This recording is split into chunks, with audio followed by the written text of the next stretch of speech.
Okay.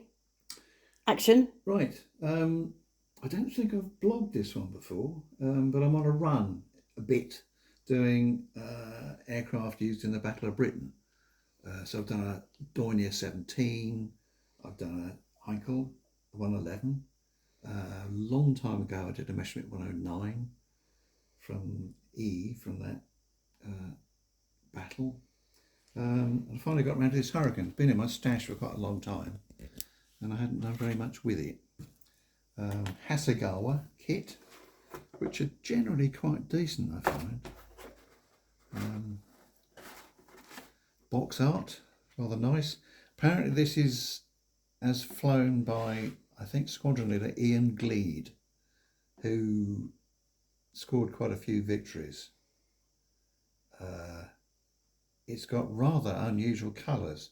The blue nose and this flash thing, and these blue stripes, very individual markings, when the majority of the ordinary pilots flying aircraft with black spinners, because that was standard then, and something of a recognition feature.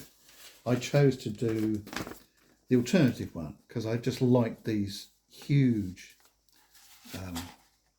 squadron code lettering on the side. So it's gone together quite well. Not really much filling. Got quite a long way. Getting towards the finish now. Can you show me the underside? Is this Oh no, I thought you'd done some work in there, but why is that silver in there? Because they were silver, apparently. Well, what is that? Oh, that's the aluminium. Yeah, okay. Aluminium panelling inside the wheel wells. Okay. Undercarriage fits in there, yeah. Yeah. Yeah. And the tail wheel.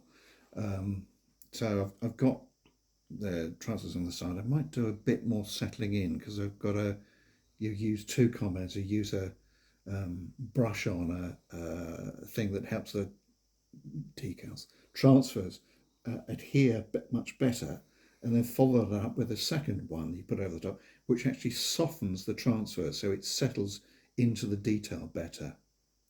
So I've done that, and I'm quite pleased with it. I've got to add seat belts inside. The cockpit I'm going to leave closed. I'd be more inclined to have it open, but it's difficult because the plastic that forms the canopy, if it's slid back, doesn't fit over there. I did that in the past with an Airfix one for a friend. I'm going to leave it shut.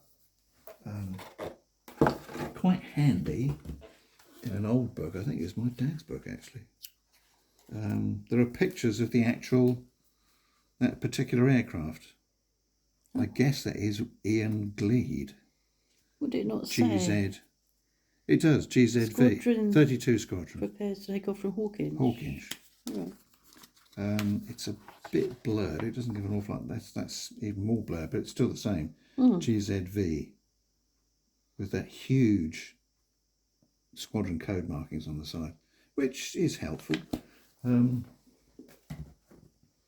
quite pleased with that. I did quite a bit of touching up. The biggest problem, oddly, was having bought a set. I use Vallejo paints a lot, acrylics. I find them very good. They spray quite well. I think find the right things to dilute it with for spraying. This set supposedly gives you, as it says, all the colours for day fighters, RAF, pre-war to 41. So that would cover this one, which would be 1940. But what I found was that the colours for dark earth and dark green, the top colours, and indeed the underside, didn't look right to me. The dark green looked too dark. So in fact, I've lightened that. I just added white. I might have gone slightly too far. But actually, I think that in the end, it does look quite well. I added white and just stirred it carefully. The dark earth, the other colour, is too dark and a bit red. It just didn't, well, in the end, it's not that far off, as far as you can see. But what I used was paint. I mixed ages ago, I mixed a dark earth colour in Villa, and I've used that. So that works for me. I was a bit uncertain for a while, but actually, having got it together, it works all right.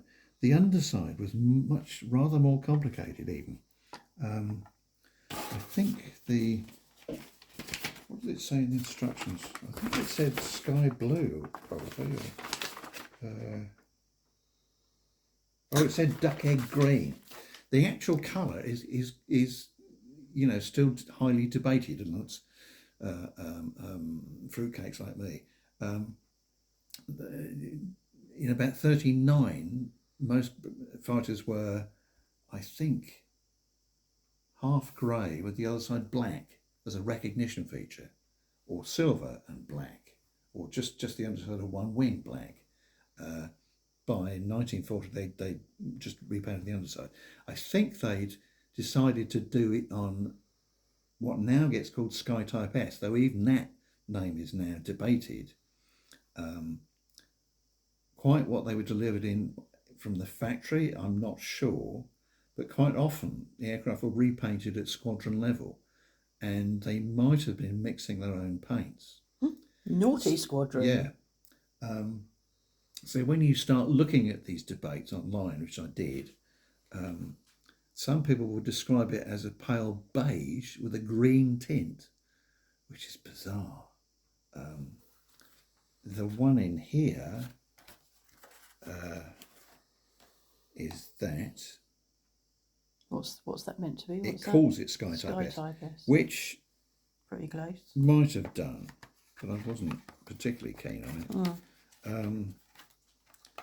So in the end, I mixed again, and I used. What did I use? Pausing. Hey, okay. In the end, I mixed, and again, I used. Made it a duck egg blue. I mean, again, that's a name that was around. I used a sky. Do you need glasses? Sky, no, and I've added what Vallejo called Sky Type S. I've added some pale blue, created a bit more blue, and actually a drop or so of a very pale pastel green, also called eau de Nil. So that works for me. It is sort of a rather odd colour. It's not a blue straightforwardly. It's slightly greenish even, but I think it's probably about right. It works for me anyway. So, and I'm quite pleased with it. I found a new technique I use before I start spraying the upper colours. I use a brush to paint dark grey lines down the panels all over the aircraft. And I find now that when you spray over the top carefully in a couple of layers, it still shows through, and it rather nicely delineates the panel lines. To some extent works on the top too. You can still see that a bit. But what I'm going to do is I'll wash this with water just to take off the particular liquids I use for the transfers. The transfers I think are pretty solid now. I'll put a layer of matte varnish finely over everything just to seal it in. Then a new technique I found of make a very, very thin wash of grey oil paint with white spirit and brush that on. That just blends things in a bit. It doesn't show that much, but it does settle into crevices and panel lines a bit. So it for me, that when I last did it, it worked quite well, I thought. So I'm going to do that. So I'm quite pleased with that. Good. Do you want to say to people what's going on over here, or do you just don't want to talk about it? Oh God. Why are they all in there? I think I emptied my cupboards out. Because? To put away everything. Oh, that was out shelves. because there was going to be a child here. A child, that's right. Yeah. And then there wasn't. So they're still in the boxes. They've come in from the garage. I need to get round probably today to You haven't put them away? taking the models out of the cupboard, putting them on the shelves again, filling up those shelves, and then being able to put those back. You better hurry up then. You haven't got time. You've got visitors coming in 3 hours. No.